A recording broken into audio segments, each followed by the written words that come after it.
शेतकरी मित्रांनो, जय सद्गुरू मित्रांनो, पीक विमा आता मंजूर झालेला आहे। आनंदाची बातमी आहे। म्हणजे 2024-25 साठी जो आपण पीक विमा उतरवला होता त्या पीक विम्यानुसार जे काही आता फेब्रुवारी आणि एप्रिल मे मध्ये जी काही अतिवृष्टी अवकाळी पाऊस झाला होता, गारपीट झाला होता, त्या गारपिटी संदर्भात काही दावे करण्यात आले होते। फेब्रुवारी मध्ये दावे करण्यात आले होते आणि एप्रिल मे मध्ये देखील दावे करण्यात आले होते।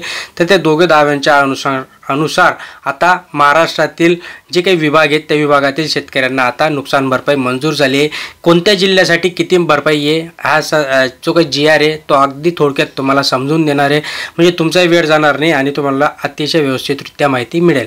तत्पूर्वी मित्रांनो, चॅनलला अजून सबस्क्राइब केलं नसेल सबस्क्राइब करून ठेवा, लाईक करा, जास्तीत जास्त शेअर करा, म्हणजे असेच महत्त्वपूर्ण माहिती अपडेट तुम्हाला मिळत असणार आहे। टोटल जी आकडा आहे, जो काही टोटल अमाऊंट आहे ती 337 कोटी रुपये नुकसान भरपाई शेतकऱ्यांना मिळणार आहे। सगळ्यात पहिलं म्हणजे छत्रपती संभाजीनगर जिल्ह्यातील लातूरसाठी 7,44,000 रुपये, नंतर परभणी, बीड, हिंगोली वगैरे, नांदेड हे जे काही जिल्हे त्याच्यासाठी आता देखील तिथे भरपाई मंजूर झाली आहे। नांदेडसाठी 2,44,00,000 रुपये याच्यामध्ये मंजूर करण्यात आले होते। तर मे मध्ये जी काही अतिवृष्टी अवकाळी झाली त्याच्यामध्ये जालना, हिंगोली, नांदेड, बीड, परभणी हे होते, याच्यासाठी 57 कोटी रुपये, खूप काही मोठी रक्कम याच्यातनं त्यांना मिळाली। बीडसाठी 28 कोटी रुपये, तर लातूरसाठी 10 कोटी रुपये। आता पुणे विभागाचा जर विचार केला तर पुणे विभागामध्ये जी की फेब्रुवारीमध्ये अवकाळी पाऊस झाला होता त्याच्यासाठी 25 कोटी रुपये आणि नंतर एप्रिल मे साठी देखील तिथे चांगली मदत त्यांच्याकडनं मिळाली। सातारासाठी 15 लाख रुपये, तर सांगलीसाठी 1 कोटी रुपये इथे त्यांच्याकडनं मंजूर झाले आहेत। म्हणजे शेतकऱ्यांना हे जी की मंजूर झालेली रक्कम ही DBTच्या माध्यमातूनच शेतकऱ्यांना द्यावी असे निर्देश त्यांच्याकडनं देण्यात आले आणि ते मिळतच असतात। नंतर मित्रांनो सातारा 15 लाख रुपये, सांगली 1 कोटी रुपये, सोलापूरसाठी 44 लाख रुपये आणि जी काही एप्रिल मे मध्ये झाली होती त्याच्यासाठी 40 कोटी रुपये। जर आपण याचा विचार केला मित्रांनो तर जी काही जास्त रक्कम मंजूर झाली ती एप्रिल मे मध्ये जी काही अवकाळी पाऊस झाला होता त्याच्यामुळे इथे चांगली रक्कम शेतकऱ्यांना मिळते। जी काही फेब्रुवारीचा विचार केला तर फेब्रुवारीमध्ये एवढी काही जास्त रक्कम नाही आहे। कोल्हापूरचा विचार केला तर फेब्रुवारीसाठी 4 लाख रुपये आणि एप्रिल मे साठी जी काही होती ती 3 कोटी रुपये इथे मंजूर झाले।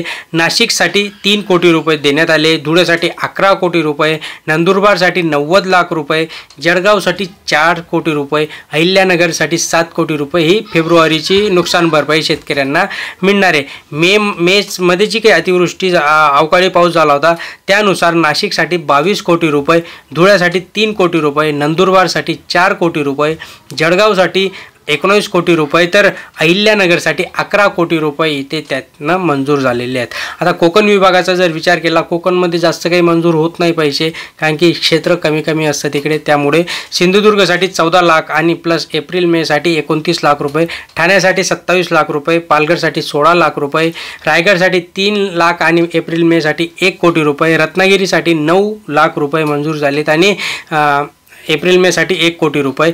अमरावती जिल्ह्याचा विचार केला तर अमरावतीमध्ये फेब्रुवारीसाठी 1 कोटी रुपये त्यांच्याकडनं मंजूर झालेत आणि एप्रिल मे साठी 25 कोटी रुपये, अकोलासाठी 2 लाख रुपये आणि एप्रिल मे साठी 13 कोटी रुपये, बुलढाण्यासाठी 4 कोटी रुपये फेब्रुवारीच्या आणि एप्रिल मे साठी 11 कोटी रुपये, वाशिमसाठी 1 कोटी रुपये आणि एप्रिल मे साठी 8 कोटी रुपये, तर यवतमाळसाठी देखील इथे 8 कोटी रुपये इथनं मंजूर झालेत। नागपूर विभागाचा विचार केला तर 7 लाख रुपये फेब्रुवारीसाठी आणि 25 लाख रुपये एप्रिल मे साठी, भंडाऱ्यासाठी 22 लाख तर एप्रिल मे साठी 3 कोटी रुपये, वर्ध्यासाठी 8 लाख रुपये तर एप्रिल मे साठी 1 कोटी रुपये, गोंदियासाठी 11 कोटी रुपये तर एप्रिल मे साठी 5 कोटी रुपये आणि गडचिरोलीसाठी 1 कोटी रुपये तर एप्रिल मे साठी 67 लाख रुपये। म्हणजे इकडे थोडं उलट आहे, इकडे एप्रिल मे साठी कमी आलेत आणि फेब्रुवारीसाठी जास्त आलेत। तर चंद्रपूरसाठी 25 लाख रुपये आणि 88 लाख रुपये प्लस एप्रिल मे साठी 5 कोटी रुपये इथे मंजूर झालेत। मित्रांनो, ही जी काही रक्कम आहे 337 कोटी रुपये हे लवकरात लवकर आता म्हणजे लवकर तर मिळतच नाही, या सरकारकडून अपेक्षाच आपण करत नाही, पण जी मंजूर झालेली रक्कम आहे ती आता टप्प्याटप्प्याने शेतकऱ्यांच्या खात्यामध्ये ट्रान्सफर करण्यात येईल, जेणेकरून शेतकऱ्यांना याचा फायदा होईल असं त्यांना वाटते। पण ते नक्कीच फायदा होण्यासाठी वेळेवर ही रक्कम मंजूर झाली तर आहेच, आता लवकरात लवकर शेतकऱ्यांच्या खात्यामध्ये ट्रान्सफर होणं गरजेचं आहे मित्रांनो। अजून आपण डिटेलमध्ये याच्यासाठी बघणार आहोत, कधी कसं काय प्रोसिजर असणार आहे। त्यासाठी चॅनलला सबस्क्राईब करून ठेवा मित्रांनो, लाईक करा, जास्तीत जास्त शेअर करा।